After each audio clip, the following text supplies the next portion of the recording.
By you becoming your own bank, by you taking back control of your money, you effectively are turning your expenses into your wealth. You are turning your debt payments into your savings. You are turning liabilities into assets. It doesn't matter so much about how much you want to deposit. It really matters about your needs and your goals. What is it that you want the policy built for? Let us show you the design that's going to solve your problem the fastest. It's not the policy that's going to make you rich. It's following the process that will make you rich and keep you wealthy.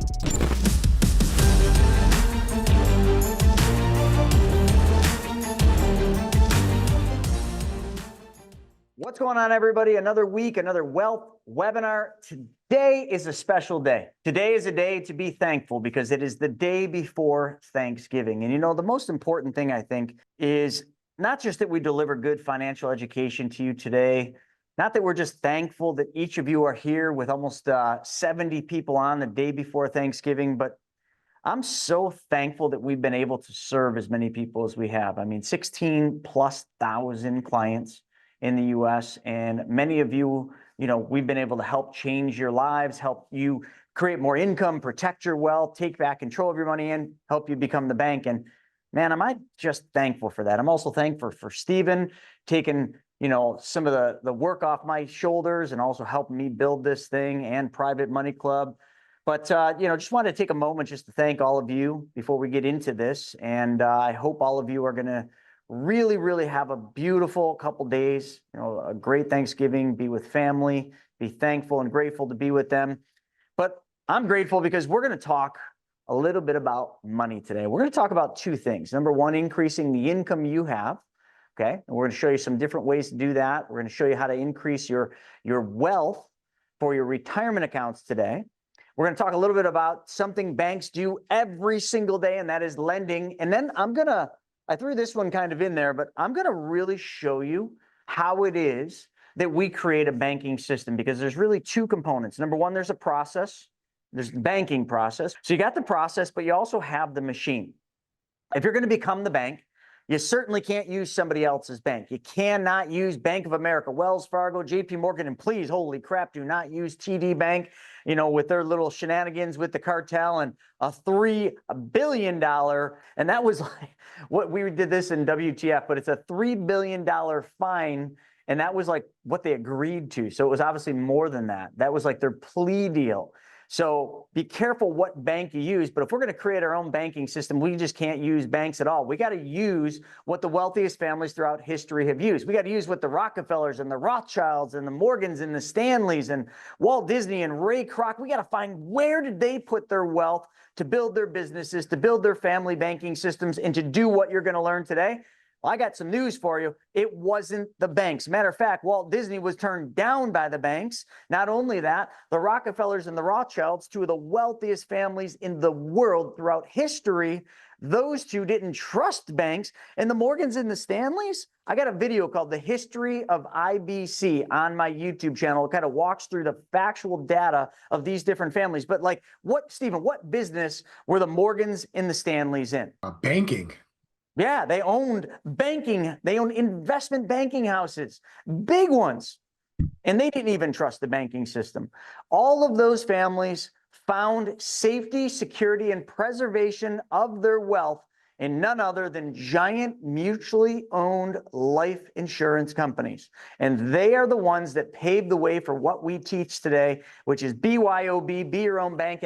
And what I want to show you is when we create these banking systems, the machine, which is a specially designed and engineered whole life insurance policy from a mutually owned company that pays dividends, these machines, these policies are not normal off-the-shelf whole life policies. Now, I'm not saying a normal off-the-shelf whole life policy can't work in time. Matter of fact, I've got other videos I've done where I've shown every one of you that my old New York life policy that is, I think, 16 years old to about now, that policy works great, but it worked like crap in the first 5 years. In the first 5 years, there was nothing to even write home about in that policy. So what we do is we design and engineer the whole life insurance policies so that they have high early cash value. Now, there's been a lot of crap going on lately. let me just kind of get something out in the air because, hey, it's not Thanksgiving yet. So I don't need to kind of skip this part, but there's a certain somebody out there, I'm not going to use his name, but he's going around telling everybody that we don't do a good job designing policies. Matter of fact, one of our friends and one of our big influencers or former influencers went to this person, and this person looked at one of the policy designs that was done for this person and said that it was garbage, said that these people designed it all wrong. They took a huge commission on doing that. So I just want to get the elephant out of the room, and I want to show you what I've done videos on this, but I want to show it to you again, how we give up commission, how we literally give so that you can get. How do we create a specially designed and engineered whole life? What do we give up? And just in a grand scheme, as a company, for the first time, I'm going to show you like literally how much money we give up so that our clients have high early cash value in their policies that they can use immediately in the first 30 days. Does anyone want to see that? Because I got a little ticked off the other day with a little something that happened. There's lies, and more lies out there. And it's just a dog-eat-dog world. It really is. Some of these folks are just plain out lying. And the worst part about it is people are believing these people. They're not doing any due diligence. They're not going online looking that there's lawsuits against this person because they weren't truthful, because they weren't doing what they said they were supposed to do. Lawsuit after lawsuit, like regulation after regulation against these people, but yet nobody pays attention. Oh, that was just the haters. No. Reddit would be where the haters are. A state filing a suit or coming down on an advisor or agent, that's not a hater. That's you did something really wrong and somebody filed a complaint against you. So that's all the complaining I'm going to do because it is the day before Thanksgiving, but I just thought I'd use that as a catalyst and a catapult for me to show you all just a little something behind the scenes on how these policies are designed. Now, let me ask before I even get into this, how many of you are here for the very first time? I mean, some of you are here for pumpkin pie, I guess. Mark Perry's here for pumpkin pie. I mean, who's serving Don't forget the whipped cream. Got to have whipped cream with pumpkin pie. Who's here for the first time? Let's see. Shauna's like, who? I'm not telling anyone who it is. All right, let's see. So we do have some folks here for the first time. We got Clyde. We got Cheryl. Let's see. Who else do we got? Michael's here for the first time. I believe Chad. Gabriel is here. Let's see, Julian, awesome. We got a bunch of people. Eli, Lynette, this is freaking awesome. Troy, my gosh, I'm running out of room. Michael, welcome. And I always like to ask, Linda's here for the first time. Christian's here for the first time. Like, all of you are here for the first time. Like, what is it that you want to learn? Put that in the chat. Like, what is the most important thing you would like to learn? And I might not be able to get to all of what you all want to learn, but I promise you, Stephen's going to take it down. We're going to take notes, and we're going to start asking every single wealth webinar what you want to learn about. What is it that you're here for? What would be the most helpful thing that we could teach you? And we're going to build a curriculum out for 2025 so that we serve you. But let's get back to serving because this is the time of giving. I want to show you how we give. And I want to do that by first talking about my rocket. Can everybody see this, Stephen? Can you see the rocket ship here? Yeah, man, it's looking good.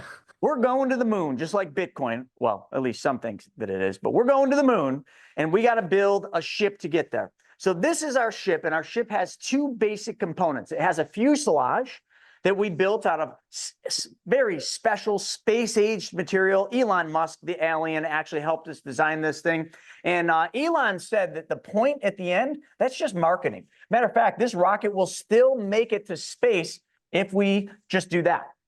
I'm kidding, but I'm not. He did an interview where he actually said it doesn't matter how pointy the rocket is. He does that because Stephen, I'm not going to tell you what that looks. All right, good. I'm with you today, baby. I got the rocket. We're going to the moon. Let's go. Stephen's got the rocket, but when he first held it up, come on. I mean, how many of you were thinking a little something different at first when he held it up? Anyway, got to get my head out of the gutter. People are here.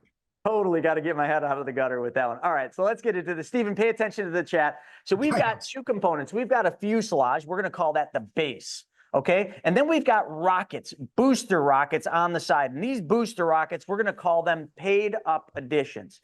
So when we create our rocket, number one, has to be super efficient. It has to have enough power to blast us off to the moon, but it's got to be efficient enough so we don't burn up all of our fuel right before we get there and then also before we make it home.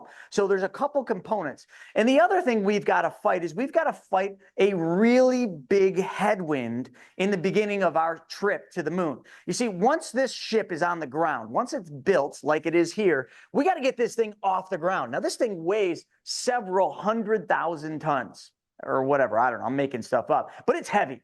So we got to blast this thing off. And the hardest and most difficult part about getting a rocket ship to the moon is the first couple seconds where we got to get this thing off the ground. We need so much thrust to come out of these booster rockets and this fuselage, this main base rocket, to get this thing off the ground. Now, once we're off the ground, we're going to build velocity. The rocket ship is designed to become more efficient over time. The farther we go and the longer we are blasting off, the more efficient our rocket gets. And then because of that efficiency, when we break through the atmosphere, okay, which is the efficiency point, when we break through that, now our rocket is super efficient. At that point, when we break through that, the atmosphere, we're going to call that the efficiency point in our trip. Now we've got a tailwind. Now our rocket is just going to go and it's going to keep getting faster and faster and faster. And as we go faster, this is even better. It gets more efficient. Now, I did not go to school to know how to build rocket ships. I know nothing about the mathematics behind this, but all that sounded pretty good, right? How many of you think I'm actually talking about a rocket ship? And how many of you think I'm actually talking about how we design the policies, the whole life insurance policies for the banking concept? This rocket is your policy, folks. That's all it is. But everything that you would need to build a rocket to go to the moon is the same idea of how we build a policy. Now, let me go back one slide here, and we're going to break this puppy down, but we're going to break it down with real numbers. So what I did before we started today's wealth webinar, I went back and I found one of my old policies. It's not even that old. It's about 4 years old today. This is a policy that I built. Okay, it was built on a chassis using a life insurance company, a mutually owned life insurance company that does business in New York. I'm not going to give you the name of the company. It's not relevant, but I'm going to talk to you about how I built this policy. Now, this policy was built with a $30,000 a year premium. So when I talk about a premium in building our banking system, it's no different than you putting money in a savings account. I bet you every one of you on here saves money. And you save money in a savings account, maybe a high yield savings account, a money market, a 401k, an IRA. All of you save money. Put in the chat right now, put where you save money. In the chat, put where do you save money? And I want to know, have any of you actually figured out what percentage of your gross income you save? That's an interesting one, right? I never started doing this until I read the book, The Richest Man in Babylon. And there was the first rule of gold was thou must keep 10% of what thou earns. Okay, now that's in a weird tongue. So you must save 10% of what you earn, gross. Are you doing that? Now, it's okay if you are, it's okay if you are not. It doesn't matter, but that's your goal, 10% of your gross. Okay, now $30,000 is not 10% of my growth, but this is one of many policies I have. And actually, just so you all know, I save roughly about 18% of my gross income. Okay, that's what I save. But it's taken me a decade plus to get to that point. But I've constantly kept working toward that goal of saving more than I spend. But you see, it gets super easy to save more than you spend when every payment you make is a payment back to yourself. Let me repeat that. It gets really easy to save more money or a higher percentage of your income when everything that you finance, everything that you buy, that you have to make a payment on, we'll call this financing, you make that payment back to your bank. Think about that. If you went back in your budget right now and you looked at every single bill you paid, not bills, not expenses, but every loan payment, every credit card payment, every home equity line of credit payment, every car payment. Imagine if you took those payments and turned them into savings. What if every car payment, every credit card payment, every HELOC payment, every line of credit payment was now savings? You'd be saving over 10% of your gross. I bet you would. That's exactly the point. By you becoming your own bank, by you taking back control of your money, you effectively are turning your expenses into your wealth. You are turning your debt payments into your savings. You are turning liabilities into assets. That's all we're talking about here.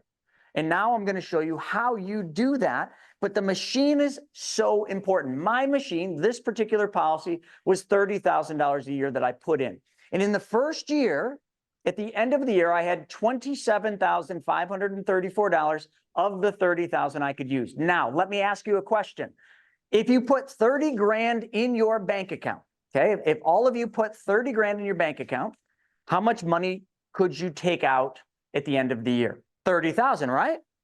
So your bank account in the first year is better than my policy because I put in 30 and I can only take out 27,534, right? Now, if you're playing the short game, building your own banking system, creating this specially designed whole life is never going to work for you if you're playing the short game. If you're looking at it like I put 30 in the bank and I got 30 I can take out anytime. If I put 30 in the policy, you know, Chris, if we use your same exact model, I could only take out 27,000, which is about 91%. I'm better off putting money in the bank. And I would tell you, yes, you are. If you're playing the short game, if you're just trying to make sure that in a year you have every penny you put in, then hey, use a bank account. But you see, it gets even better because every year I put 30,000 in this policy, I take more than 30,000 out after I get out of the atmosphere. I'm going to take it back to the rocket. Remember I said when we get through the atmosphere, the efficiency point, my rocket is even more efficient. So in most of the policies we design, it's going to be the second or the fifth year, somewhere between year 2 and year 5, where you hit your efficiency point. But let me kind of keep going with my policy here. And I'm just going to stick with year 1. I put 30 in. I have 27,000 that I could use. Now, if I take this $27,000 out and I lend it to Stephen here. Stephen, you want to borrow 27 grand? I'll take it. Okay. Will you pay me 12% on that money? Sure. Great. So I'm going to lend Stephen 27 grand at 12%. In my policy, if I started with 30 and I took 27,000 out, how much is left in my policy earning guaranteed interest and dividends? 27,000. Even though I gave Stephen 27,000, because the 27,000 I gave Stephen came from this right here, my death benefit. But my death benefit actually had a cost as well, because I put 30 in and I only had 27,000 to use. Where'd the rest go? Commissions, policy service fee, which is about $50 a year in this policy, and cost of insurance. So my total death benefit on this particular policy starts at $765,367. How many of you on here right now have bought life insurance before? Put I in the chat. Okay, great. So you have a lot of you have bought life insurance. Now let me ask you this, unless you've bought one of the policies through us and done a policy, you know, for banking, how many of you in your policy did you have a death benefit that was weird like that? $765,367. You don't have one of those. You bought a $100,000 policy, a $250,000 policy, a $500,000. You bought like a round number policy because you bought a death benefit.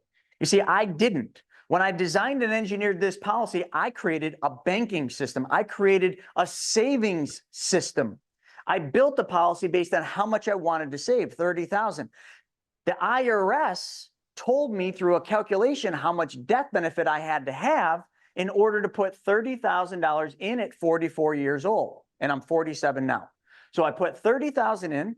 The MEC 7-pay rule, which is the IRS calculation, for 7 years, if I want to put 30,000 in for 7 years, the IRS says I must have a death benefit of $765,367 to qualify as life insurance. That's what the IRS is basically telling me in the simplest form. Now, why do I want to be considered life insurance? Because if the policy MECs, if I don't follow the IRS rules and the policy is deemed a MEC contract by the IRS, what they will do is tax me on all of the gains I earn in the cash value. But because I did not MEC the policy, because we build every policy within the IRS rules, the IRS looks at this as life insurance. And life insurance has some freaking awesome tax advantages, like The cash value that grows, which we'll get into in a second, grows tax-free. The death benefit, when this pays to my family, is paid tax-free. The growth in the policy, not only is it tax-free, it is tax-deferred. I get really good tax advantages because it's called life insurance. Cool, huh? But to have life insurance, there's a cost, and that is the cost. $30,000 is worth $27,000. I lost the difference because of the death benefit. Plus, I'm the agent, and I wanted to be paid a commission. But here's where the rubber meets the road. I didn't tell you how much commission I wanted. You see, there's not an agent you will talk to out there that doesn't know about this that will tell you that they can reduce their commission. If you went to your broke-ass brother-in-law and you said to them, hey, brother-in-law, good to see you over Thanksgiving, because, hey, listen, you're going to be around your family, and there's going to be lots of conversations, some political, some about World War III. Some are going to be your brother-in-law or sister-in-law are going to try to sell you something. Just going to happen, right? We all know how that works, okay? So when they do, you're going to tell them, hey, listen, I'll do one of those life insurance policies through you, but I want you to take a reduction in your commission of 90%. Stephen, what are they going to be told if we tell them to go to their brother-in-law and sister-in-law and tell them they want a 90% discount? They want that person to take a reduction in commission. What is that person going to say to them? I think that person's going to be too happy. I mean, they're going to say, listen, the holidays are coming up. I kind of need my money. Like, I don't know if I'm willing to do that. I'm going to go one step further, Stephen. I'm going to bet that they're going to say, we can't do that. That's against the law. We can't give you our commission. We can't give up commission. It's already preset by the insurance company. They're right, though. They cannot give you their commission, but what they can do is design the policy in a way that reduces their compensation. And let me tell you how that works. Remember I said in our rocket, we have a base, the fuselage, and booster rockets called PUAs. What we're going to do when we design a policy for high early cash value, and that would be this, we're going to maximize the amount of money that goes into the paid up additions. We're going to put between 60 and 90% to the paid up additions, to the booster rockets. But I want to warn you, I keep getting people on my team coming to me and telling me, hey, Chris, people keep coming to me saying that they watched a video you said that 90-10 is the best design. No, I didn't. Well, they're saying that you did. So let me just set the slate clear. 90-10 is not the best policy design unless it solves your problem. Now, the majority of the problems we solve are not solved with a 90-10. Let me lay that out. And I'm going to show you some examples in a second, but I first want to explain the fundamentals, and then we're going to move on to being the bank and lending. We're going to talk about how to make some money. But if I put anywhere between 60 to 90% of the paid up addition, guess what I just did? I just reduced my compensation by about 60 to 90%. Okay? To be exact, actually, if I went 60% to paid up additions, I reduced my compensation by 58%. I'm just being transparent because we do get paid 2% on the paid up addition deposits. Okay, so if you put 90% to the paid up additions, we take a reduction of 88%. If you put 60% to the paid up additions, like this policy, just so you all know, this policy, mine, is a 60-40. 60% to the paid up additions, 40% to the base, which means I gave up 58% of my commission because I put it into the paid up additions, and then I put 40% to the base. The base in New York pays 55%. Okay, 55% is the percentage of commission we would get on the base. So if I put 40% into the base, I make 55% of 40%. So let's just do the math here really quick. I just want to write this all down. Stephen, could you take some notes for me? Yes, let's do it. All right. So I started with 30,000. So we're going to do $30,000. Okay. I'll just write it down here. We got 30 grand. Okay. Times 0.4. Okay. For 40%. So 40% of 30,000 equals 12,000 bucks.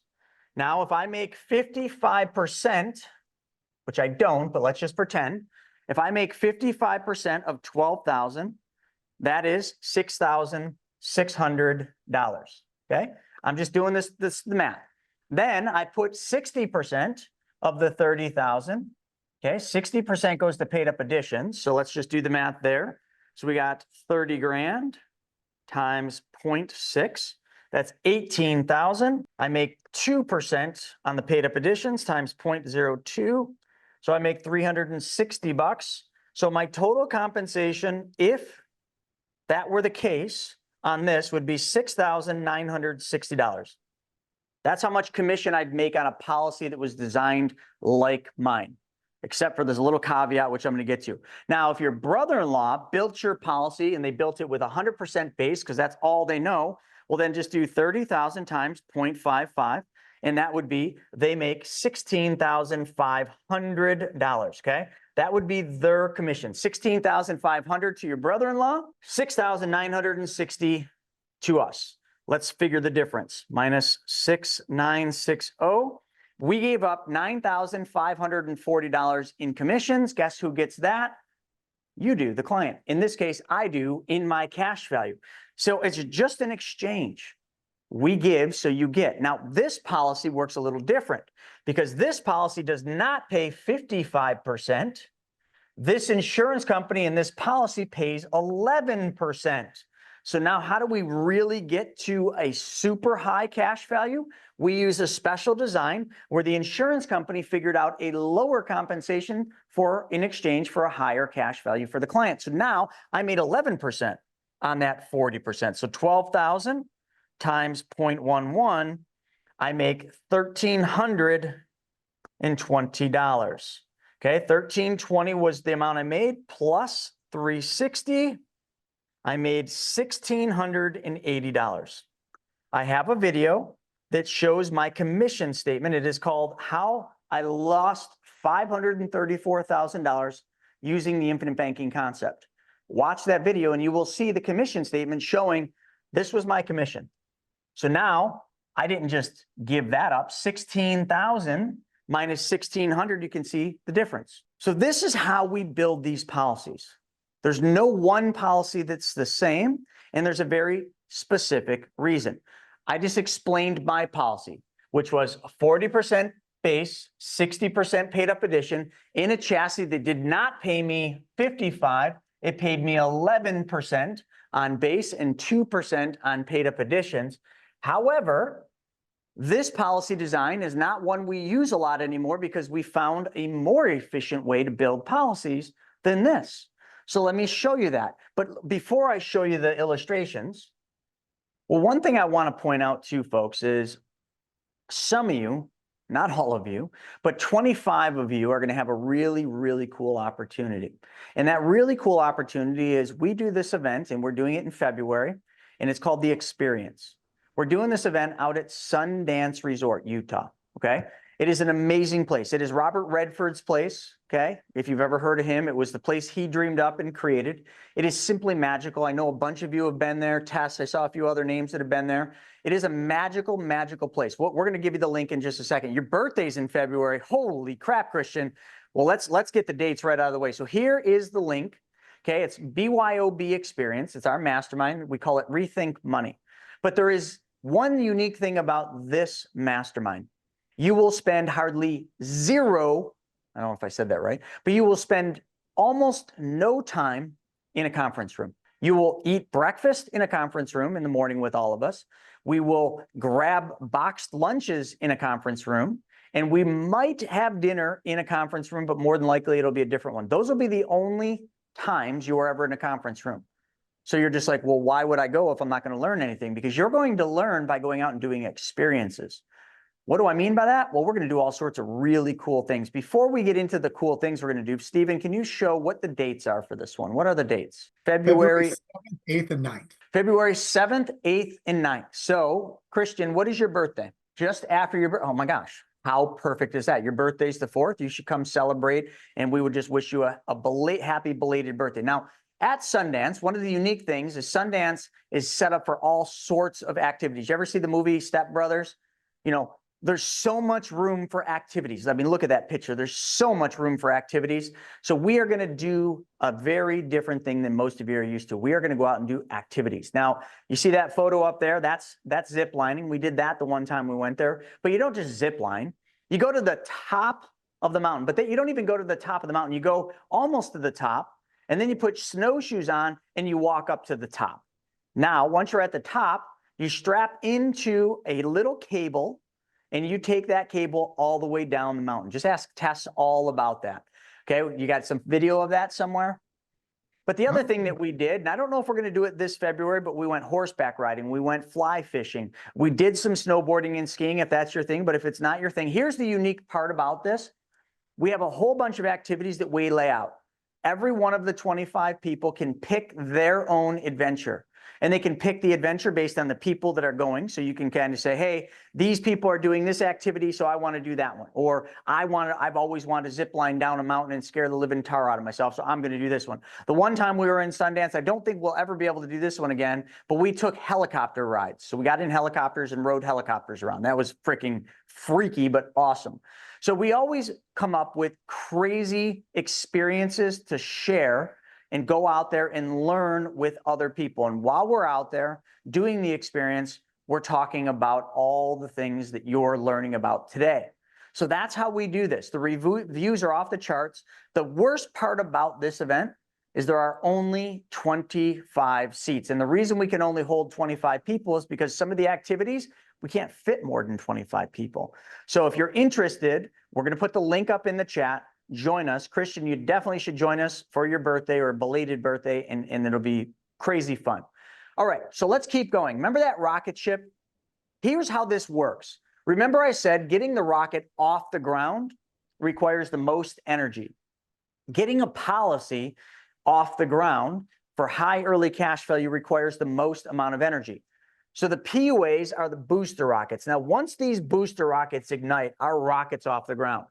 And that's our policy. And then it goes faster and faster and faster. But there's a certain point where we're outside of the orbit or outside of the atmosphere. We no longer need these boosters, okay? Because they are inefficient. When we break through the atmosphere, we don't need these things. Now, you've all watched Elon Musk take his booster rockets and land them on a little barge out in the middle of the ocean. There's our barge. X marks the spot. So we're going to do the same thing. Our booster rockets, once we hit a certain point in time, which is a year, we're going to get rid of these booster rockets. Normally, that's going to be year 8 or it's going to be year 10. And the reason we say 8 or 10 is really based on your needs and goals. These booster rockets are then detached from the fuselage. They are no longer burning fuel. And we're going to send these things back to Earth to land on Elon Musk's barge. Or Elon's got those little scissor things now. We might just try to have the scissors catch our boosters, okay? We don't need them. So now all we have is this fuselage, which is incredibly efficient in gaining momentum as we go faster and faster. Now what I want to do is I want to show every one of you what that looks like. And I'm going to show you 2 different designs. And the reason I'm going to show you 2 different designs is I want to prove a point. 90-10 is not always the most efficient design. We'll start with the 90-10, okay? Now, all we're going to do, the numbers are going to be different because these are just different designs, but I want you to focus over here. So this one's on a 50-year-old. This person's dumping in $100,000. So they got 100 grand sitting in the bank. They're going to do a one-time dump in into the policy of $100,000. Why? Well, because the policy pays a higher guaranteed interest rate than their bank account did, plus they get dividends, and it's tax-free and protected against judgments and liens in most states. So because of that, this client said, hey, that makes a ton of sense. I'm going to dump 100 grand in. Then what they wanted to do is be able to put $100,000 in for 7 years. So we built this policy around their needs and goals. So 200,000 went in the first year, 100,000 each year for the 7th year. In the 8th year, we dropped the term insurance, we dropped the booster rockets, and now we've got the policy at almost the most efficient point by year 10. So here you can see in year 8, see how we go from 100 down to 96,520? The reason for that is this $1.8 million of death benefit is not needed. The IRS told us we needed an extra $1.8 million of death benefit in the first 7 years, hence MEC 7 pay, 7 years of payments, okay? For the 7 pay, we needed 1.8, but in the 8th year, we're past the MEC rules. The IRS doesn't care now, so we're gonna drop that. It'd be like once we kind of get to a certain point in a rocket, we just dump some payload because we don't need it, okay? It's just extra weight that we no longer need, but we needed it in those early days because the IRS said we did. So that reduces our premium deposits, but then When we get to the 11th year, what we're going to do is we're going to drop those booster rockets. No more paid up additions. Okay, we were putting 96,520, of which 10,000 was the base. So by doing that now, the downside is from year 11 on, we can only put $10,000 in, not a penny more. If you had extra money, extra savings, if you sold a property, you can't put any more than 10 grand in at the time when this policy is the most efficient. You've worked yourself backwards by doing a 90-10, but did it pay off in the early years? Well, let's look. You put 200,000 in. We had 184,147 to use. That's 92.07%. Okay, that's how much cash value you had, or that's how much use of your cash value. The second year, you put 100 grand in. Of that 100 grand, you got to use 99,816 of that, so almost all of it, 99.82% of that. And in the third year, we put 100 in, and we get to use 104. So now we get to earn 104%. Well, technically, you make 4.39. The next year, you make 9.18. Remember I said your rocket gets more efficient every year we break through the efficiency zone? This is the efficiency zone in this policy, the third year. Why? Because we put 100 in and we can take 104 out. Let me repeat. I put 100 in and that year I can take 104 out. That means the policy is now efficient. Net of costs, net of cost of insurance, net of policy service fees, and net of commissions. There is a $4,391 gain net, which is a 4.39% return.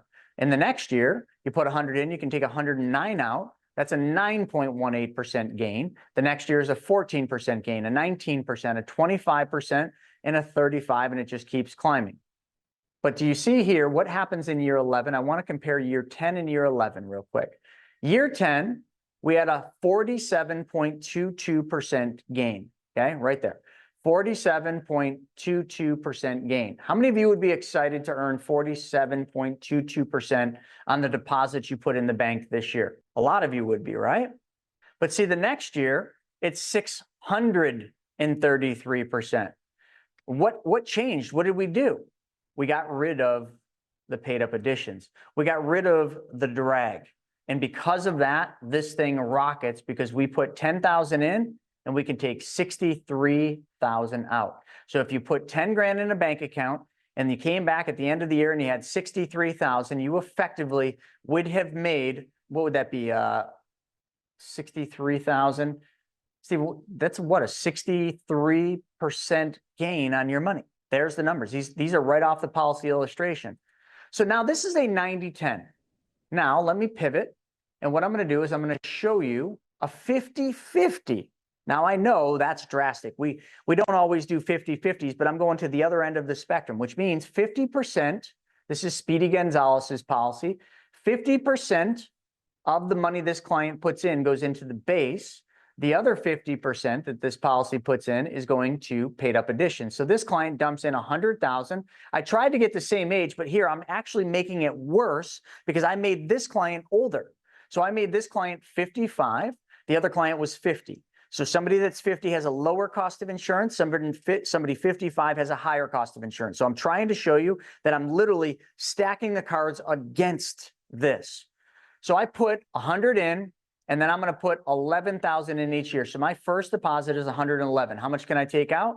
101,828. That works out to be 91.74. Does anyone remember what the 90-10 was? Wasn't the 90-10 only like 92%? But hold on, it gets better. The second year, I put in 11,000. How much can I take out? 11,729. Wait a second. The 50-50 in the second year is efficient and making 6.63%?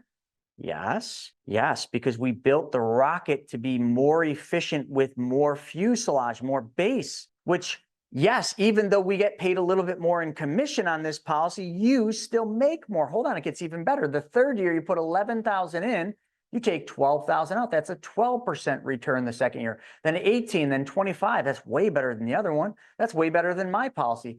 32, 40, 78, 186, 94, or sorry, 86%, 94%. Then we jump to 275 in the 11th year. Now here, is maybe where the 90-10 beats the 50-50. Because the 90-10, if you remember, in the 11th year, we dropped from 100 down to $9,000, or I'm sorry, 100 down to, what was it? Like 11 grand, I think it was. This policy, we go from 11 down to 9. So not a big drop off because it's a 50-50. So because of that, our return is not going to be as much. But the problem with the other policy is we can only put 10% in. This policy, we can almost put the same amount. And how many of you would want to put more in if you were making a return like this versus less? So even though the 90-10 was more efficient later, you couldn't put hardly any money in it. So it didn't matter. This policy continues to allow for funding, and this policy still gives you a climbing efficient nature. So again, I'm not saying one is better than the other, but each one is right for the right person and the right needs and goals. I simply wanted to debunk the fact that a 90-10 is always the best, because a lot of gurus out there saying 90-10 is always better. And by the math, this 50-50 is actually way more efficient in the early years, which actually, if you just listen to what other people are saying, that shouldn't be the case. And if you listen to the other person that I was talking about saying that our policy designs maximize our compensation, that is not the case at all. We are literally minimizing our compensation. So with that being said, folks, I just want to pause and I want to answer any questions on the 90-10 and the 50-50. And I want to hear what you all have to say. Stephen, what do we got? Well, a lot of comments coming in, but all good stuff so far. You kind of answered about the term and why it keeps it from macking. And Felix saying 50-50 is awesome. Someone said the 50-50, they'd like to see a 50-50 compared to a 60-40. Deb said, so should a senior citizen do a 50-50? Julian said 65-35. Yeah, 65-35 is a really good design. We call that the Slayer. That is one of our favorite designs. The 75-25 and the 65-35, I would say, are probably our two highest, like the highest percentage of policy designs are going to be within that range. 65, and then the 65-35 and the 75-25. Breaking news, this just in. Are you sick of having your money lying around not doing anything? Well, we've got the solution for you. PrivateMoneyClub.com. Back to you, Chris. Yeah, I mean, depending on dumping and whatnot, if we're going for max cash value, typically all we do is we take, all your medical stuff into account, but put it into the policy design software and basically mech it and do $1 less. And that's what allows us to really tweak it. I mean, sometimes 65-35 might really be 67-33, or it could be 64, 36, or, so it could be like even a point or two off, but we're always going to maximize that for the most efficiency for your goals, just to be clear about that. No, that's really good. And I want to kind of hit Deb's here. Deb said, should a senior citizen do 50-50? The answer to that question is I have no idea, Deb, because I don't know your needs and goals.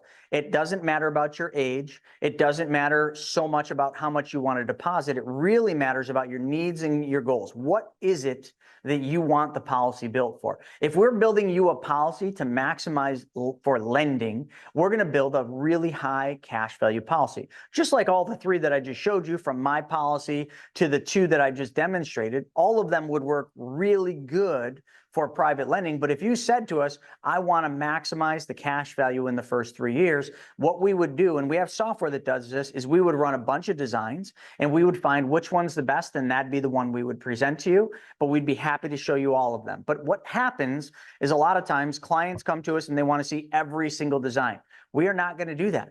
We're not going to go there and have you say, hey, show me a 60-40, show me a 50-50, show me a 90-10. We're not going to do that. We have software that literally will solve for whatever it is you want. Just tell us, I want the highest early cash value. I want high early cash value, but I want a lot of death benefits. So like a lot of senior citizens that would come to us would have a heavy emphasis on wanting more death benefit.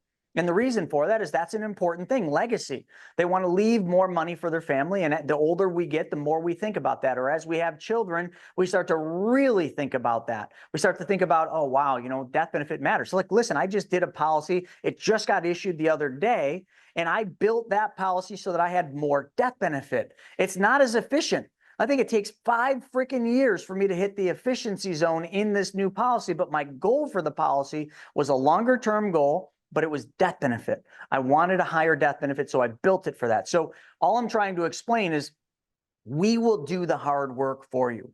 Don't meet with us. Don't book a call with us and say, hey, I want to see a 60-40. Oh, by the way, show me a 90-10. By the way, show me a 70-30. Stop. We're not doing that. Tell us what you want your banking system to do. What is it that your goal is? Then once we know that, we will design a bunch of designs behind the scene in our software, and we will find the best one or best two that solve the problem for you. And a lot of our money mentors will show 2 designs. Why? Well, because 2 different insurance companies, and there's a big difference between insurance companies, because like we use 2 of the main insurance companies we use, let me give you one of the differences. One pays a guaranteed interest of 3.25, one pays a guaranteed interest of 2%. Just knowing that in the chat, which one do you want? The guaranteed interest of 3.25 or the guaranteed interest of 2%? Which one do you want? Okay, let me go another route. One of those insurance companies charges 5.2% on the loan interest rate, and the other one charges 7% on the loan interest rate. Which one do you want? You want the one with the 2% guarantee and the 7% loan interest rate, or you want the one with the 3.25% guaranteed interest rate and the 5.2% loan interest rate? So we will almost always show you 2 different companies. I know what you're all saying. I can see your comments coming in. All of you want the highest guaranteed interest rate and the lowest loan rate. But see, here's where I'm going to trick you. If I didn't tell you which one was which, and I showed you two illustrations, Steven's laughing a little bit because he knows most of you would pick the one with the 2% guaranteed interest and the 7% loan interest rate. Almost every time. That'd be the one you'd pick if all we did is look at loan interest rates. So we go one step further, folks. We don't just do designs and illustrations. This is what the IUL folks do. This is what that asshole that I was talking about earlier was, that I'm not going to give you his name. They show you illustrations. IULs, they can illustrate them to look way better than anything I can show you. But you will never, ever get what they show you. Let me repeat that. An IUL agent, okay, this jokester that I was talking about earlier, will design you a hypothetical illustration that you will look at and be like, you'll compare their illustration to our whole life illustration, and probably some of the time, not all the time, you will look at the IUL and say, oh, wow, the numbers look way better on this one. But wait a second. This one will not perform like it shows on the illustration. The whole life we show you is almost guaranteed to perform like it's shown. The dividend might change, but dividends are going up right now, not down. It's going the opposite way. The IUL will show you a hypothetical participation rate in some index that you're not going to get. Unless you keep that thing for 20 or 30 years, you're not going to get that return. And plus, the IUL is going to have a surrender charge, but they're really going to hype up the accumulation. Listen, if you're using your policy for banking, if you're using your policy like what we teach, then IUL cannot ever do what a whole life can do. But they will show you this fancy, shiny little thing. And it goes right back to what I said. If I showed you 2 illustrations and I didn't tell you which one was the 3.25 guarantee versus the 2, and I didn't tell you which one was the 5.2% loan interest versus the 7, you'd pick the one with the lowest guarantee and the highest loan interest rate. That's the problem. An illustration means nothing. Although it's important, it's a starting place. Let us show you the design that's going to solve your problem the fastest. And then let us create tools, like we've got the debt blaster, we've got the gains projector, we got all sorts of tools that we will create for you. Maybe not right in the beginning. Don't ask us to do this in the beginning. It'd be like coming over to my house and being like, hey, I love your house. Where's the fridge? What do you got in your cupboard? Hey, can I take a shower? Hey, do you mind if I take your car out for a spin? Like, I barely know you. You just walked into my house and you want to know where the fridge is because I know you're probably hungry. You want to know what's in the pantry. You want to know if you can take a shower. Oh, by the way, where are the towels? And you got that nice fruity, like nice smelling soap that I can use. And then also you want to take my car for a spin. Like, think about that. If you come and get us on the phone and we're trying to solve your problem and you sit there and start barking out orders and you start saying, I want this, I want that, or I'm not moving forward, good, we're not working with you. We have already, if you come to us with that, we have already discounted you as somebody we can't help, somebody we don't want to help, because you clearly know what you don't know and you think you know everything. That is almost every single IUL agent I've ever come across. They think they know what they don't know and they just tell you a false set of a false narrative, a false story that will never happen. How do I know this? Follow Chris Kirkpatrick, watch his videos, watch my IUL versus whole life videos, and we have a $10,000 challenge out to all IUL agents, including that jackass from earlier. And all they need to do is bring us an illustration that's 10 years old to the day or older that beats the hypothetical illustration they showed the client on the point of sale 10 years ago. That's all they need to do. That should be the easiest thing in the world.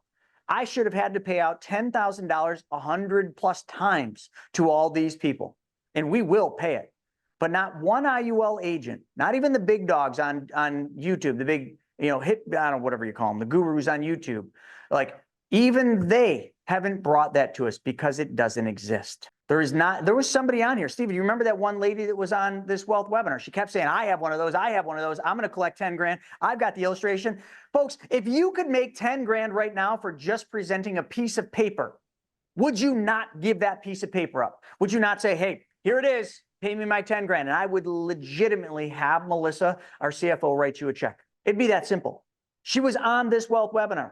She still hasn't shown me the illustration that's 10 years old that beats the hypothetical, because the hypothetical illustration can't be beat. And I'm talking about 10 years ago, the longest bull run in history, and they still can't beat the hypothetical illustration in IULs. So please tell me, why are people buying IULs? Because they're being fed a line of shit. That's why. Because they're believing something based on a printed number on a sheet, which is not solving their problem. Folks, we do something different. We solve your problem legitimately. And we don't just solve your problem. We literally have an entire team that is in charge of going out there and help you implement your banking system. And that team is about to get way better. We are dismantling it and rebuilding it with the help of Mr. Craig Yenny, who many of you have seen on our YouTube or on this show, and he is rebuilding it all with the new tools that we've created to do an even better job of solving all of your problems. You see, it's not the policy that's going to make you rich. It's not those numbers that I just showed you on the screen that's going to make you rich. It's following the process that will make you rich and keep you wealthy. Does that make sense? If you think the secret sauce is that policy, that is because you just haven't seen the other side. The policy is nothing more than a place that you're going to put money and then immediately take money out of to make it go to work a second time. You're going to put money there and you're going to move the money through. You're going to move money. You're no longer going to put money somewhere and just leave it sit like the IUL people want you to do. Because the IUL people, they want you to put money in their IUL policy and just leave it sit there. And they're going to show you a hypothetical return, which I told you is already probably not going to happen. And they're going to show you that hypothetical return is going to happen if you do nothing but leave your money there. Folks, there's not a bank in the world that leaves money sitting. If I'm going to teach you how to be a bank, you must understand being a bank means your money never sits anywhere. Your money's always in a constant state of motion. You put it into the place, you move it back out. You put it in, you move it back out. Banks take your deposits in and they loan your money back out. They take your deposits in, they loan your money back out. They take your deposits in, they loan your money back out. And every time they loan your money out, they are making more than what they're paying you in interest, meaning they're making a spread. Let me show you what I mean by that. I'm trying to do this exercise and teach you a different way. So if you're going to be a bank, this is the 50-50. Let's just do some math. If this policy charges 5.2%, okay, let's say that's the loan interest rate, 5.2. In the second year, you put 11,000 in and you can take 1129 out. Let's say we take all of that out. You made 6.63%. Can someone tell me how a bank makes money? How does a bank make money, Stephen? They use your money to lend out and make a spread. Okay, so let's just take that and reverse that. We don't want them to do that anymore with our money. We want to do that. We want to be the bank. We want to make the spread. So second year, I put 11 in. I lend 11 out at a higher rate. Let's just say I lend it out to somebody really low on Private Money Club at 10%. Doesn't matter. I'm making 10% on $11,000 because the first year I put 111 in and I had 101 and I lent that out at 14% on Private Money Club. We're going to get to that section in a second.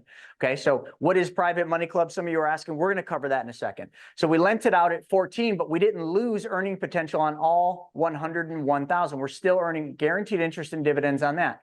Second year, we take 11 and we lend 11 out. How much do we have in the policy? We have the total cash value. This is how much is earning guaranteed interest and dividends because we lent the rest out. All of that is gone, but we're still making interest on all of it. So because it's not our money that we're lending out, it's the insurance company giving us money from their general account. And what they're doing is a journal entry. Over here, they're just subtracting 113,557.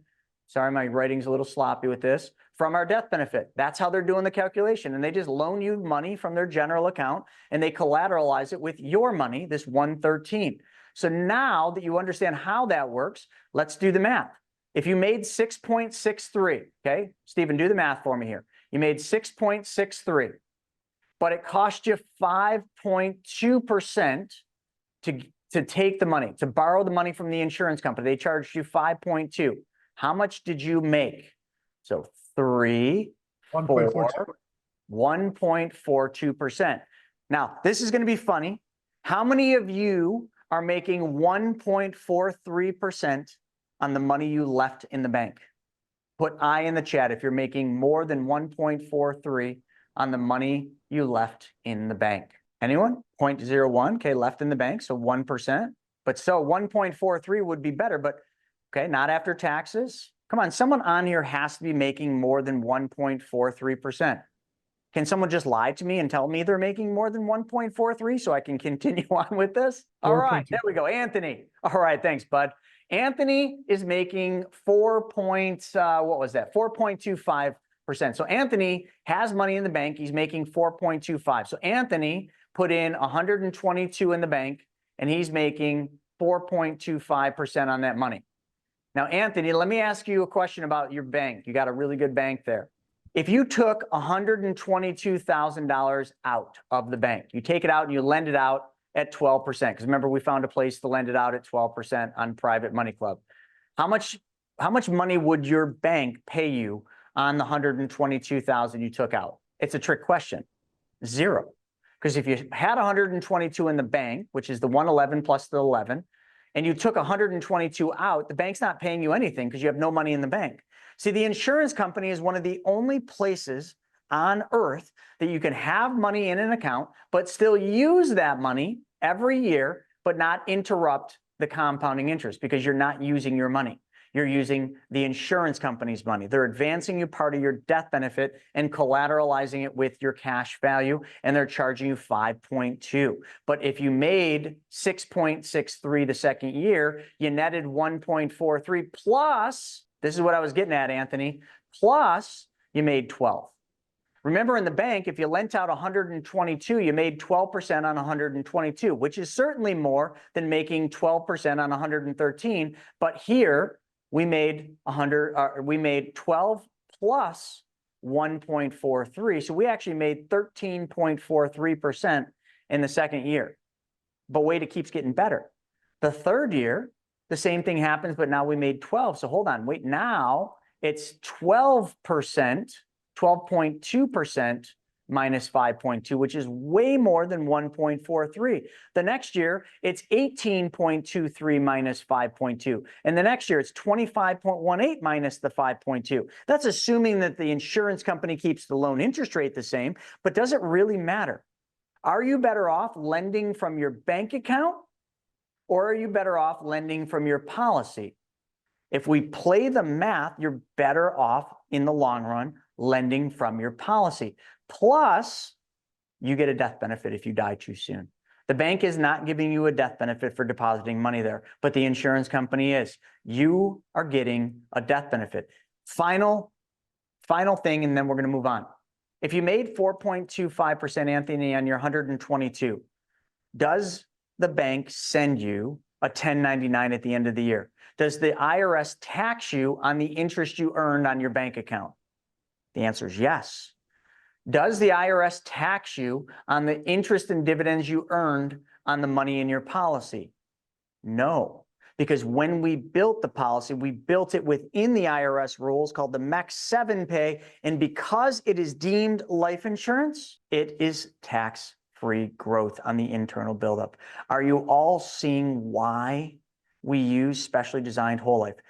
We don't use IULs because they have surrender charges, cost of insurance goes up, and it's all hypothetical bullshit.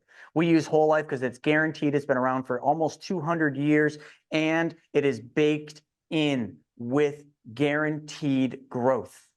You don't get that with IULs or VULs or ULs. You only get that with specially designed and engineered whole life insurance from a mutually owned company that pays dividends.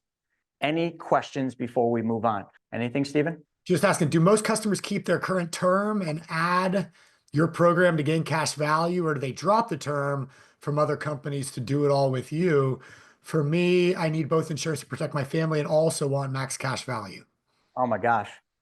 Gabriel, if I'm saying that right, thank you for that question. The answer is yes. For example, I have a $1 million term policy with a company called AXA. I hate the company, but it was cheap term insurance. And if you're going to buy term insurance just for protection, go out. It's a commodity. Just go find the cheapest price. Okay. AXA, back when I took my 20-year term out, that $1 million, that was the cheapest company. I still have my term, but I keep adding more whole life policies. Now, two reasons. Number one, just like you said, there's two things I'm doing here. My whole life policies I'm using for banking. I'm putting money in and I'm taking money out to go buy cars, pay off debt, lend money, buy real estate. Okay, I'm using the cash, okay, which is reducing the death benefit. The term insurance was taken out for a specific purpose, for a term of time. When I initially took that $1 million term insurance policy, that $1 million covered my mortgage on my house. It covered the car loans that I had back then and any other loans that I had. I don't have any debt today. I have tons of debt. I have shit tons of debt, but who's the debt to? Me. I owe a lot of money to my private banking system. But is that debt to me? No. It's debt, but it's assets to me. They are loans that I pay back to myself. So they are assets, not liabilities. So I love that question because the answer almost always would be keep the term insurance for its intended purpose, start the whole life policy to build your banking system to take back the banking function in your life. Now, here's the cool part. And this is where Dave Ramsey gets it wrong every time. I didn't tell anyone to get rid of their term. Matter of fact, I said, go buy more term. I just took out a $5 million. Stephen, was that $5 million we just did? Yes. We just did a $5 million term insurance policy on my life because if I died tomorrow, the next company we're going to talk about, Private Money Club, is going to need some cash. So I figured, hell, if I go, why not leave $5 million to my company? It's called a key man policy. So I just bought another term policy for a specific purpose that has a term of time. But see, here's the coolest part. When we do it that way and we buy term insurance and we use the policies, the whole life policies for banking, over time, and I want to show this. Actually, you guys are all looking at the screen. I forgot I didn't stop sharing it. Check this out. What does my death benefit do over time? Start with 1-3, goes to 1-3-6-1, 7-5, 9-0, 4, and then we drop the term. Okay, we get rid of the term, but I still got 380. But what happens to the 380? Goes up 400, 500. So what's going on here? Holy cow, my death benefit is going up. Now, I can't remember who said that, Christian, I believe, or whoever that was. Does your term insurance go up every single year? No way. Your term insurance is fixed at a specific amount that you bought. My whole life, because of the way it's designed, because it is specially designed and engineered, continually over time goes up. Look at that death benefit. Just keeps climbing. So if I make it to a ripe old age of, where do we want to kill me off? 91? Yeah, 91's good. I have $963,000 in death benefit. How much did I truly start with? 380, because this 7 years, all that was is term insurance to solve a problem. And that problem was the IRS. We wanted to make sure we built it within the MEC rule. So as you can see, your whole life goes up over time and your term insurance will end in time. So in 20 years, so let's go to 20 years. If I bought a 20-year term policy today, it will end in 20 years. But my whole life will not end. I'll still have 574 in climbing every year there on out. So great question. One thing I might throw in there to add to the term thing, Chris, is not necessarily to go buy the cheapest term always, because there might be a situation where you're like, listen, I need the term right now, but I might want to expand my banking system later on. And you're worried maybe about some health issues in the future. Maybe you won't qualify in the future, something like that. So if you get a good health rating now with, let's say, One America, they have what's called a convertible term option. So the term policy you start now, maybe in 5 years from now, let's say you're in a different situation financially and you want to expand your banking system at that time, well, we can convert that term policy into into a specially designed whole life policy to use for banking. And what's cool about that is, let's say in 3 years from now, something happens, God forbid, with your health, where maybe you would not qualify any longer for a life insurance policy. With that, convertible term you started today, well, now we can still grow your banking system because you have that. So let's maybe talk through starting a term, with one of the companies we use, if that's something that could happen in the future for you. Does that make sense? Dude, I love that you just said that, because the difference between what Stephen just said, like a convertible term insurance policy through one of the carriers we use, yes, they're going to be a little bit more because they give you the ability to convert it to a whole life policy. So that's going to be more than my AXA policy, which is not convertible to anything other than probably an IUL, which I would never buy. So therefore, the term that I buy from the credible company that's convertible is slightly more. But when I say slightly more, it might be 100 or 200 bucks more a year. Hardly even worth talking about, but it's just, don't always settle for the cheapest policy, the cheapest term. Like I said, back when I bought mine, that's what I did. But the policy that I just took out, the $5 million policy, I took that out with one of the carriers that we then would build a banking policy from. So that $5 million term insurance policy someday will not expire. It will be converted to a permanent policy when Private Money Club has more capital to pay the additional premium deposits that would be required to build a banking policy. Thank you, Stephen. That was great. Oh, And I love what Tess said here, because a lot of people are like, well, why does the death benefit keep going up? She said your dividend that you get every single year, which goes to paid up additions to build the cash value, also builds the death benefit. So she said your dividend purchases more insurance every year, and the bonus is it grows the cash value too. Woo woo. So that is literally textbook right out of the life insurance exam. So like in there, they explain PUAs in that way. They explain what the PUA does. And if you put the dividend to the PUAs, it increases cash value and death benefit. Great job, Tess. All right, so now what I want to do is move the last 20 minutes that we have, give or take, into the next round. We've already identified, okay, why we use whole life. We identified the rockets and the build and how much commission we give up in doing that. But now what I want to do is I want to kind of go, because we just finished up saying and showing you mathematically why it makes more sense to put money through a policy than it does to keep it into a bank.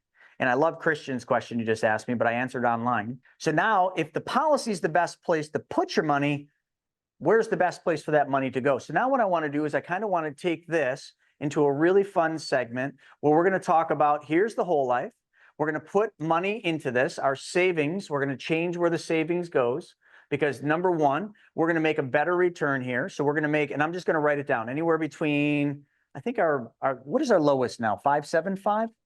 Because dividends have been going up. I'm trying to, so anywhere between 5.75 and our highest is 6.4%. But again, don't take the bait. The one that's 6.4 is not always the better one. Now what we're going to do is we're going to find a way to make our money, just like a bank does. We're going to find a way to make our money go and earn interest just like a bank does. Okay, so the place we would do that would be this place here, and I'm going to share my screen. I think all of you know about this, but there are some first timers here. So this is what's called Private Money Club. This is our dating site for money. So it's totally free. Just go to privatemoneyclub.com, just like it says up here, create a profile. So you just go in, create yourself a cool profile. You can do a bunch of photos. You can put your whole bio, what you want. You can post photos in here. I went on and I paid to become a certified borrower and a certified lender so that I have this little check mark. So I'm a certified borrower and lender. So when people see me on the site, I'm always going to show up as a certified borrower, a certified lender, and a premier member. But I had to pay for that.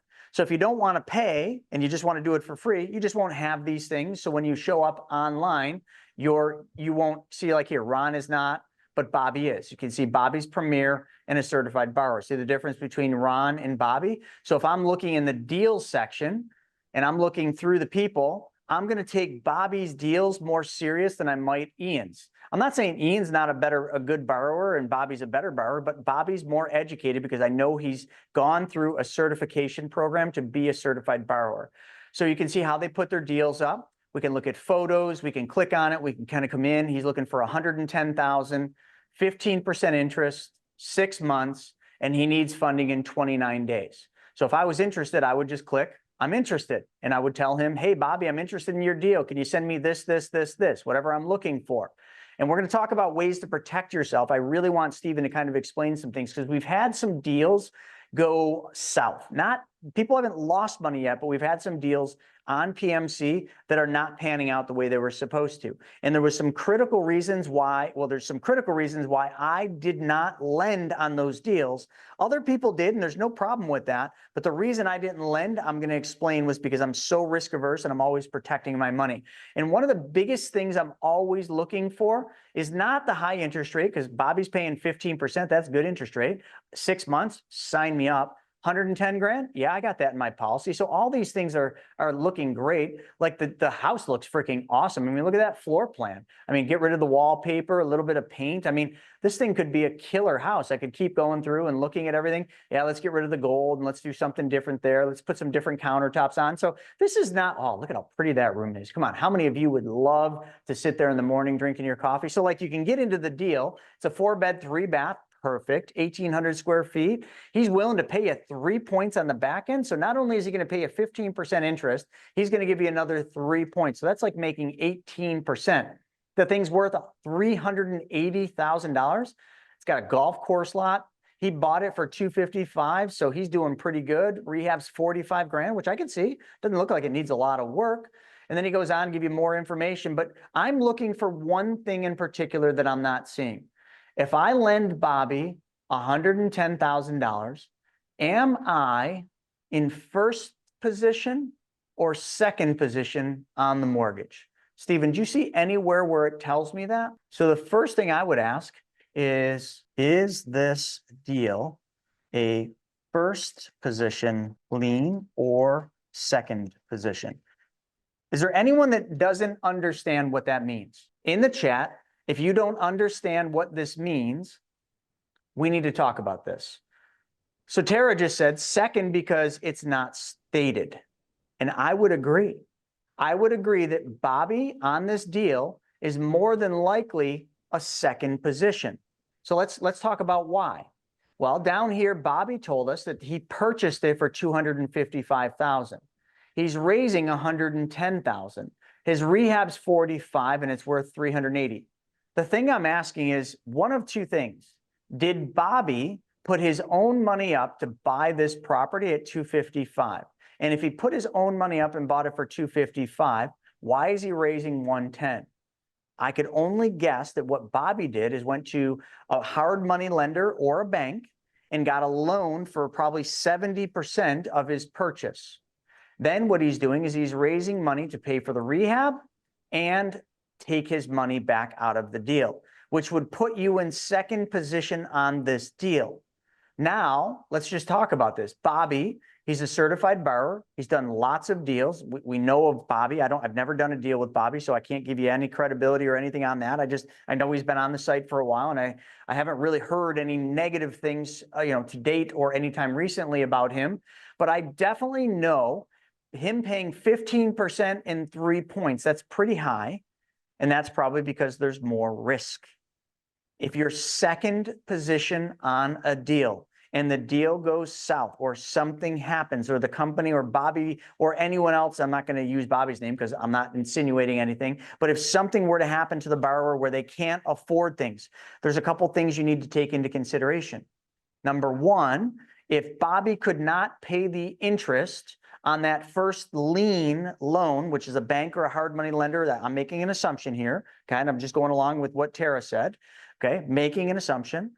If they didn't pay them, that company is going to foreclose on the property. Now, when the property shows up and they look at who the liens are, I'm going to show up in second position. So I've got a claim to the money. And if the property is worth 380, it's only worth 380 if he does the work.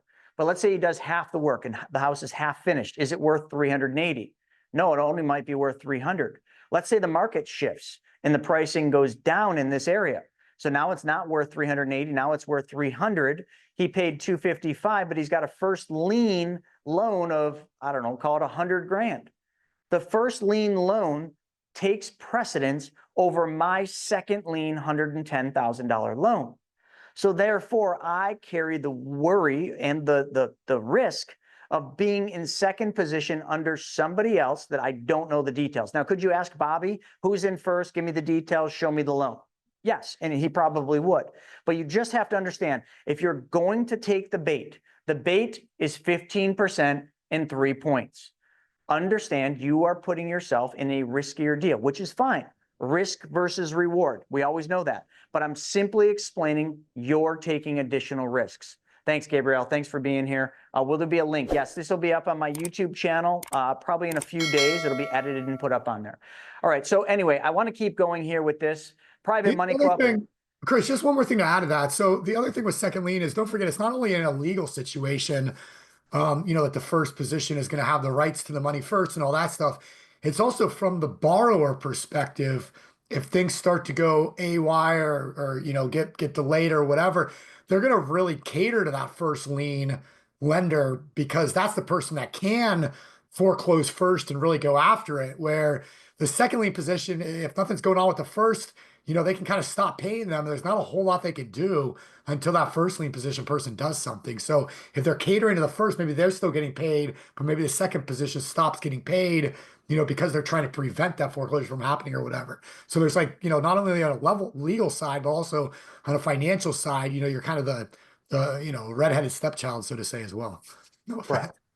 I just want to do one more in the sake of time, and then I want to show you how using your policy to lend on these deals might make a ton of sense. So let's see, we got Bobby deals. Let's look at this one. No, I don't want to do these ones because those are more complicated to do the math. Let's do this one here. I don't know. I've never looked at this one. Who's this? Fred. Okay, Fred's certified borrower. He's a premier member. Let's see here. Here we go. Right there, right in the top description. So this is a borrower, because of his education, because he's certified, he knows right off the bat, right? The first thing someone's looking at when they're looking at this deal, what is my position? He's raising $35,000 in a first lien position for 12 months. He's willing to pay monthly payments at 15%. Sign me up.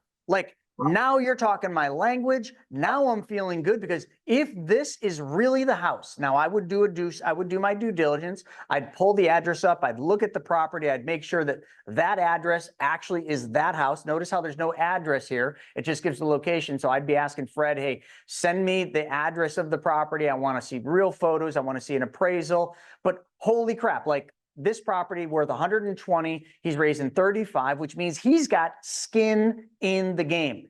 Yes, that's what I want. Not only that, look at his thing.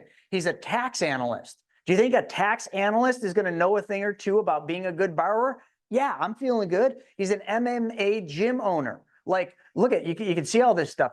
I'm feeling good about Fred here. I really am. First lien, 35 grand for a small loan. 27 days left. I definitely would be asking questions. Matter of fact, when I'm done, I might have Brandon send him a message, because that right there, I have a lot of questions, but that's the kind of deal I'm looking for. I want to be in first position. I don't want any other lenders in the deal mixing it up. I don't want to have to answer to anybody else. I don't want anyone else making the calls. I want my money, and I want to be the one that calls the shots. Am I clear about that? I cannot be any more clear how important it is. Now, all of us are different, folks. Some of us are good, some of us are not, some of us are good with more risk, some of us are not. I don't like risk. And because I don't like risk, I don't want to be in a second position, period. I don't care how much interest they pay. I don't want the headache. So I lend in first position, and to date, knock on wood, I have not had any deal not pay me off. Matter of fact, I've had more deals perform better than they were supposed to than I've had the other side. Now, that's just because I do a lot of due diligence. I research the hell out of the borrower. I ask for personal financial statements. I ask for personal guarantees. I want to see statements showing that what they show me on the personal guarantee is what they have. I want to be in first lien position. I'm going to have somebody go out there and look at the property, or require the borrower to provide me an appraisal. I'm going to make them go through the hoops. And if they don't want to, I'm not lending. But if I did do a deal with Fred and I was ready to do a deal, where am I lending from? You bet your sweet ass I'm lending from my policy. Why? Because I know that I can take money from the policy for this deal. This deal is a $35,000 deal. Okay, let me just make my deal a little better here. I'm going to do it like this. 35,000, 15%, first lien, 12-month deal. That's my deal. Okay, this is the house that Fred's raising money for. I'm going to take $35,000 as a loan from my policy. So that policy I showed you earlier, I can borrow money at 5%. So I'm going to borrow $35,000 from my policy, and I'm going to put that $35,000 right here. This is my bank account, my segregated bank account. Then I'm going to write a check or send a wire to a third-party escrow company. I'm teaching you folks how I lend. I'm going to find a third-party escrow. Now, that could be a title company or an attorney, or it could be my attorney. I'm going to send this 35 grand to this third-party escrow company. When this deal closes, just like your house, when you bought a house, you had to go to the closing table. When this deal goes to the closing table, Fred or my attorney is going to have a note, 15% interest, 12-month term, blah, blah, blah, blah, blah, and a mortgage that puts me first lien and an insurance policy naming me additionally insured. In case this house gets hit by a tornado or some freak thing, I want the insurance company paying me, not Fred. So I've got all these things. I got a note, I've got a mortgage, I've got an insurance company, and I've got a third-party escrow company making sure that all of these things are recorded at the courthouse so that my name is on that mortgage and I'm getting paid no matter what. So now that is the deal. Fred gets the $35,000 after all this closes. So now what? Well, now Fred's going to be making monthly payments to me on my 35 grand. So let's figure the math out. 35,000 times 0.15 divided by 12. He's going to make payments to me $437.50 a month, because that is 15% of $35,000. I'm going to take these payments, I'm going to deposit them, or I'm going to have him send either a bill pay or a transfer of $370 or $437.50 is going to go into that segregated bank account. Then what I'm going to do is I'm going to call the loan team, the implementation team, our team, okay? You're going to call us, and I'm going to set up a loan repayment for $437. So let's say Fred pays me on the 15th of every month. I'm going to set up a loan payment to pull on the 30th of every month. So on the 30th of the month, it's going to sweep from their bank, my segregated bank account, $437.50, and it's going to put it back into my bank as a loan repayment. So now every month, I started with a $35,000 loan at 5%. But the first month that Fred pays me, I'm going to subtract $437.50 from that $35,000. Now, I'm just going to do the math real quick. Let's just say that's $31,000. The insurance company is now charging me 5% on $31,000, not $35,000. I'm just making this up, okay? Is 5% of $31,000 more or less than 5% of $35,000? My point exactly. I know the math doesn't make sense. I'm just doing this super quick to finish. All I'm trying to say is by me doing this, by me putting the money back into the policy as a loan repayment, I am reducing the loan to the insurance company, which means I'm paying the insurance company less, but Fred is still paying me the same 15%. The insurance company is still paying me the same interest rate and dividend on all of my money, even though I took it out. You already saw the math on this. And I'm paying less and less and less. So what happens to my spread? My spread every month must go up by pure mathematics, because I'm paying an interest rate on a declining balance and I'm earning compound interest on an increasing balance. That is the infinite banking concepts in its entirety. You do not get wealthy from putting money in the whole life.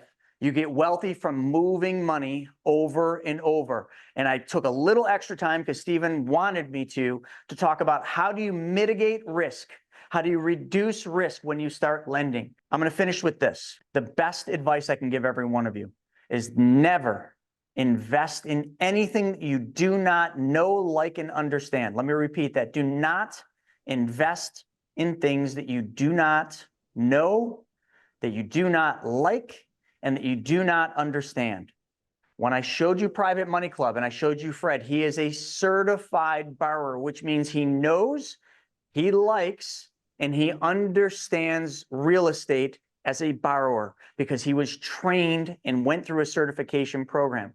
Not only that, he's a tax analyst. Bobby's a very astute real estate investor, but again, I wouldn't do his deal because it's second position. So if you're investing in Bitcoin, write me a paper telling me what you know, like, and understand about Bitcoin that makes it a good investment for you.